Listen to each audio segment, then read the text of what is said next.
TikTokers ivoiriens là, vous n'allez pas arrêter de salir le nom de la Côte d'Ivoire. Vous n'allez pas arrêter de tenir le nom de la Côte d'Ivoire.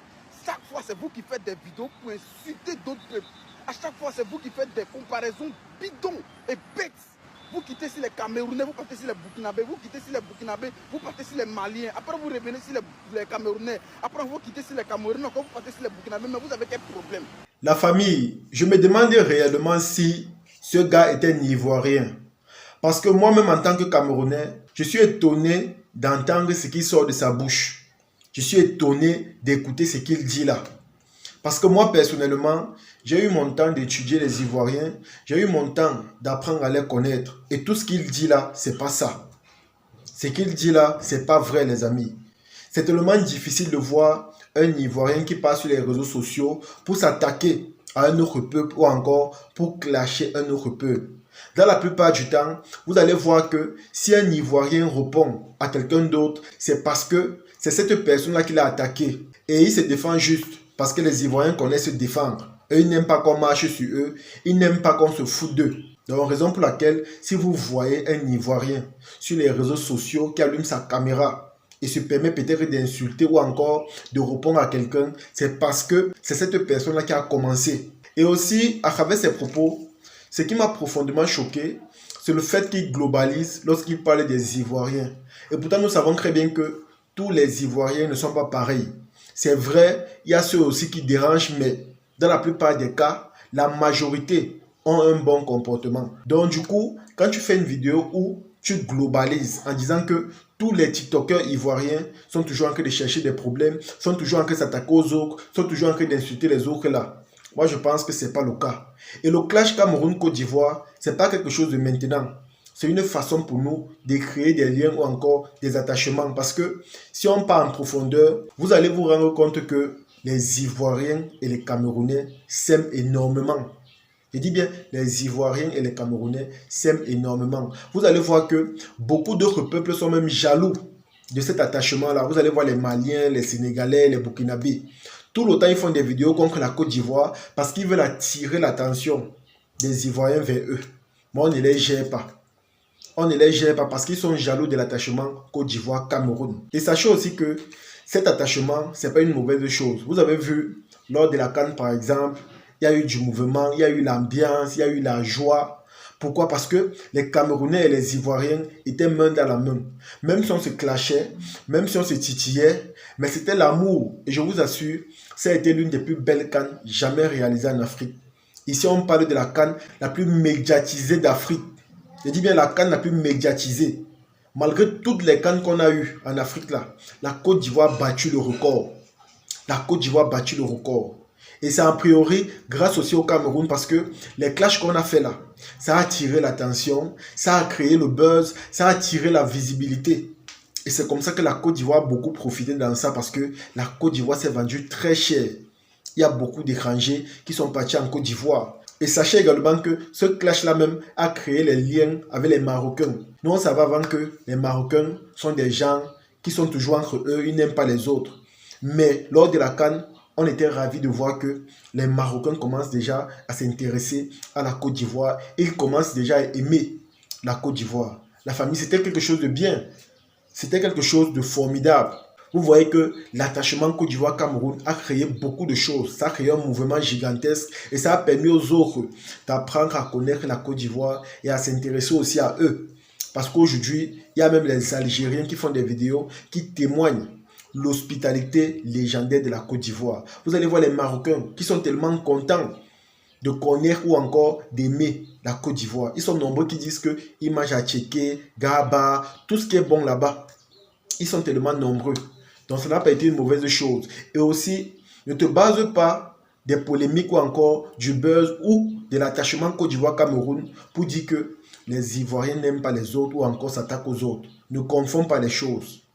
Ne confonds pas les choses. Comme j'ai dit, tu ne vas jamais voir un Ivoirien qui va allumer sa caméra et commencer sans aucune raison à insulter une autre nation.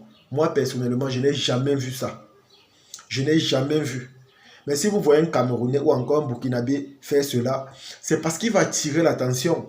Les Camerounais sont des gens qui aiment bien créer les polémiques. Ils aiment bien les challenges. Ils aiment qu'on parle d'eux. Ils aiment ça parce qu'ils aiment quand la toile est toujours en mouvement. Ils aiment quand la toile est en ébullition. Pour eux, c'est une façon de se distraire, c'est une façon de créer des liens, c'est une façon de créer des amitiés. Donc, ne te base pas de tout ce qu'on dit sur les réseaux ou encore de tout ce que tu vois sur les réseaux pour globaliser le comportement de tes frères ivoiriens. Ne te base pas de cela. Il y a ceux qui font ça parce qu'ils attirent en eux le buzz ou encore ils veulent de la visibilité. Moi, par exemple, j'ai déjà vu les vidéos des Sénégalais, des Burkinabés qui s'attaquent aux Ivoiriens sans aucune raison. Tu vas les voir faire des vidéos où ils critiquent la Côte d'Ivoire, où ils montrent un endroit de chez eux, par exemple, qui est joli par rapport à la Côte d'Ivoire. Et quand tu vois ce genre de vidéos, tu comprends simplement que leur objectif ou encore leur but est d'attirer l'attention vers la Côte d'Ivoire. Rares sont les pays d'Afrique que vous allez voir visibles sur les réseaux. Vous allez voir par exemple que les Maliens ne sont pas trop présents sur les réseaux comme la Côte d'Ivoire. Vous allez voir également le Sénégal ou encore le Burkina Faso. Mais avec l'évolution de la technologie, tous ces pays-là commencent déjà à s'intéresser aux réseaux. Tous ces pays commencent déjà à s'impliquer sur les réseaux sociaux. Et c'est aussi parce qu'ils ont vu que voilà, c'est un excellent moyen pour eux de vendre leur pays ou encore de présenter leur pays. Et comme ce n'est pas facile d'être présent sur les réseaux ou encore d'être populaire sur les réseaux, ils sont obligés de s'attaquer à ceux-là qui sont déjà connus, qui ont déjà tout prouvé, qui ont déjà pété les scores pour qu'on parle d'eux. Raison pour laquelle tout le temps ils créent des petites vidéos dans le but de créer des polémiques vis-à-vis de la Côte d'Ivoire. Tu vas remarquer que à part la Côte d'Ivoire ou le Cameroun, c'est difficile pour ces pays-là de parler d'une autre nation. Parce qu'on sait que Côte d'Ivoire, Cameroun, c'est la famille déjà de un. Côte d'Ivoire, Cameroun, ce sont les pays où, quand tu commences à parler, ça crée une grosse polémique, ça crée un buzz énorme. Raison pour laquelle ces gens-là cherchent toujours à s'attaquer à ces deux nations-là. C'est pas pour rien la famille. C'est pas pour rien.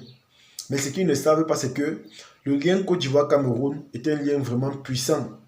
Les Camerounais aiment beaucoup les Ivoiriens et les Ivoiriens également aiment beaucoup les Camerounais. Donc l'amour qu'ils ont entre eux, c'est réciproque et c'est universel. Parce que tous les Ivoiriens et tous les Camerounais sont mélangés là-dessus. Mais ce que je peux te dire, c'est que si tu veux parler de ton pays et que par exemple tu es tombé sur la vidéo d'un Ivoirien qui ne t'a pas plu, de grâce, ne les globalise pas. C'est vrai, dans un sac de haricots, toutes les graines ne peuvent pas être bonnes, mais la majorité des graines sont bonnes, raison pour laquelle on les vend cher. Donc, un peu pour te dire quoi, ne globalise pas tes frères. Tu peux ne pas les aimer ou encore, tu peux ne pas aimer leur manière de faire, mais ne les globalise jamais. Parce que même ici au Cameroun, on ne peut pas nous mélanger. On ne peut pas dire que nous sommes pareils. Je vois parfois les gens dire que les Camerounais sont comme ceci, les Camerounais sont comme cela.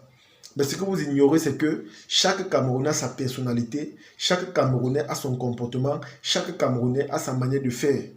C'est comme ça.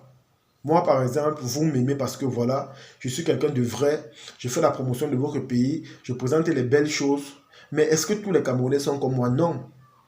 Raison pour laquelle parfois mes propres frères camerounais viennent m'insulter en disant que je suis un lèche-bot, en disant que je commande la visibilité. Donc tous ne peuvent pas être contre moi ou encore avec moi. Et c'est quelque chose que tu dois comprendre. Parce que la nature humaine est faite ainsi. On ne peut pas plaire à tout le monde. Mais on ne peut pas également globaliser le comportement de tout le monde. Même si tu tombes sur un Ivoirien, 2, 3, 4, jusqu'à 10, sache qu'à partir du 11e, il sera différent. Même dans une famille, dans une maison, tu peux avoir 5 enfants, mais chacun aura son comportement. Même si 4 se ressemblent en termes de comportement, il y a toujours un qui va faire la différence. C'est comme ça. Raison pour laquelle je t'ai dit, on ne globalise pas le comportement des gens ou encore, on ne globalise pas les attitudes des gens.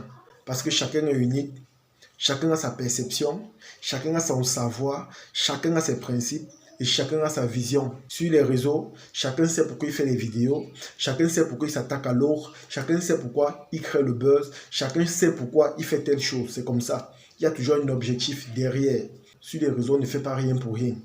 Il y a toujours un objectif, il y a toujours un but derrière chaque chose. Alors, chers frères africains, comme je t'ai dit, quand tu fais tes vidéos, ne globalise pas le comportement de tes frères. Parce que moi, personnellement, j'ai eu la chance de côtoyer plusieurs d'entre eux. Et à travers ce petit rapprochement-là, je me suis rendu compte que chacun a son comportement, Chacun est unique, chacun a sa manière de voir les choses, chacun a sa manière d'être. Et c'est très important parce que c'est ça qui fait notre particularité, c'est ça qui fait en sorte que chacun soit unique en son genre. Alors comme j'ai dit, ne les globalise plus, au contraire, essaye plutôt de les comprendre ou encore de les étudier. C'est de ça qu'il s'agit. En tout cas les amis, c'est ici que se termine la vidéo. J'espère que vous avez aimé, j'espère que vous avez apprécié. Partagez la vidéo au maximum et on se dit à la prochaine. Ciao.